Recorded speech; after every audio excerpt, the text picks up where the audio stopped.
रोशनी जी Ireland से। राधे राधे महाराज जी। महाराज जी, मेरा प्रश्न है कि भगवान को प्रसन्न कैसे करें ताकि वो हमारी मनोकामना पूरी करें। आपने बताया था कि तप करना चाहिए, तो कैसे तप किया जाए, कोई व्रत किया जाए कि हमारा मनोकामना पूरी? पहली बात तो एकादशी व्रत शुरू करो। फिर जैसे भगवान शिव की उपासना तो सोमवार व्रत शुरू करो। भगवान शंकर का अभिषेक करो, नाम जप करो, कुछ पाठ करो और वो भगवान को प्रदान करो। फिर भगवान से प्रार्थना करो। एक तो ये डिपार्टमेंट हो गया। और एक हो गया कि लाडले प्रभु, मैं आपकी लाडली हूँ, मैं जैसी हूँ आपकी हूँ, मेरे से कुछ नहीं बनेगा।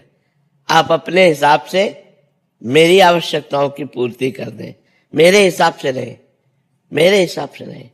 मेरा हिसाब तो बहुत छोटा है, नाथ आप अपने हिसाब से कीजिए। जोई जोई प्यारो करे सोई मोई भावे। ये बड़ा मस्ती का मार्ग है जो दूसरा बताया। पहले वाला वो एक दुकानदारी का मार्ग है कि जो हम किया उसका फल दे दीजिए। और इसमें किए का फल नहीं है, इसमें मैं आपकी हूं। जैसे गोदनामा में नहीं होता पूरी प्रॉपर्टी गोदनामे वाले के ऊपर, ऐसे ही भक्त को भगवान अपना सर्वस्व समर्पित कर देते हैं। भक्त जब अपना भगवान को सर्वस्व समर्पित कर देता है तो भगवान अपना सर्वस्व समर्पित कर देते हैं। तो जितना हमारा समर्पण जोर का होगा उतना ही हमें आनंद की अनुभूति होगी। एक ये मार्ग है और एक ये मार्ग है कि जितनी जोर का हम तप करेंगे, व्रत करेंगे, उसका वैसे ही फल हमको प्राप्त होगा। ये कमजोर मार्ग है, इसमें हम कितना करेंगे। और ये मार्ग है कि सीधे भगवान अपना ऐश्वर्य, ज्ञान, वैराग्य, भक्ति, प्रेम जो चाहिए उसका खजाना खोल देते हैं और भक्त निहाल हो जाता है। तो भगवान का बनने में ज्यादा लाभ है। भगवान के लिए साधना करना, भगवान के बन के, ये और उत्तम बात है। अपने लिए साधना करना ये छोटी बात है। भगवान के होना ये बड़ी बात है। और भगवान के बन के भगवान के लिए साधना करना ये बहुत बड़ी बात है।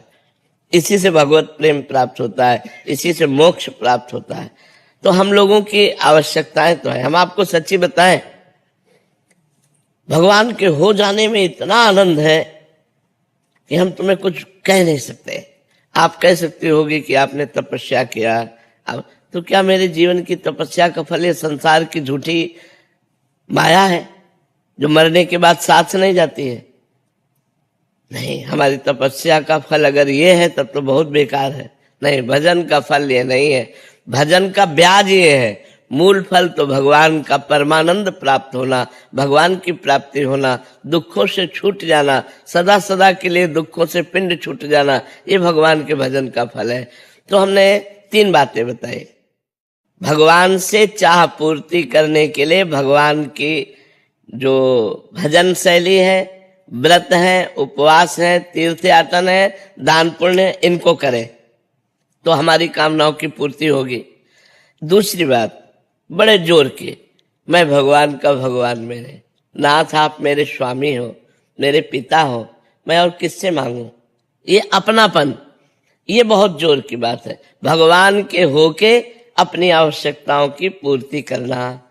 तीसरी बात, भगवान के लिए, भगवान के होके भजन करना, ये बहुत जोर की बात हो गई। अब हमें चिंता नहीं आगे क्या होना है, आप खुद देखिए आपको आगे क्या करना है। वो बड़ी मस्ती की बात होती, बड़ी मस्ती की बात होती। कदम कदम पर प्रभु की कृपा और प्यार दिखाई देता है कि हमारे प्रभु कितना हमें प्यार करते हैं। ये तब दिखाई देता है जब भगवान के होके और भगवान के लिए भजन किया जाता है, तब ये जोर की बात आती है।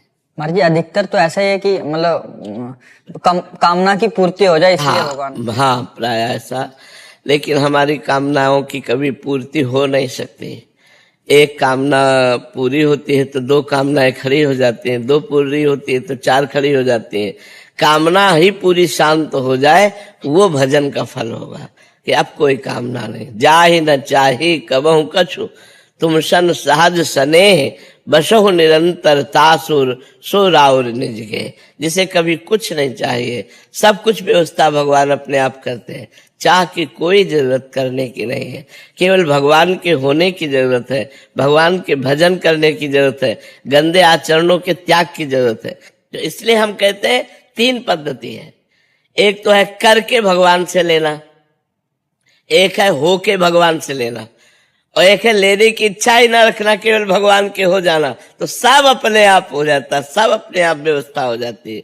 इसलिए हम कहते हैं भगवान के हो जाओ, भगवान के हो करके फिर देखो कैसा आनंद जीवन में है। कुछ नहीं करना, जैसे हो वैसे ही रहो। नाम जप करो राधा राधा, बस मांस मत खाओ, शराब मत पियो, पराई बहनों बेटियों की तरफ गंदी दृष्टि मत रखो, जो पापाचरण है वो पापाचरण मत करो। फिर देख लो आपका जीवन कितना आनंदमय होता है। भगवान ने आनंद के लिए मनुष्य शरीर दिया है, पशुओं को कर्म भोग के लिए दिया है। मनुष्य शरीर नए प्रारब्ध की रचना के लिए मिला है, मनुष्य शरीर भगवत प्राप्ति के लिए मिला है, मनुष्य शरीर मोक्ष के लिए मिला है, इन गंदी बातों के लिए नहीं मिला है।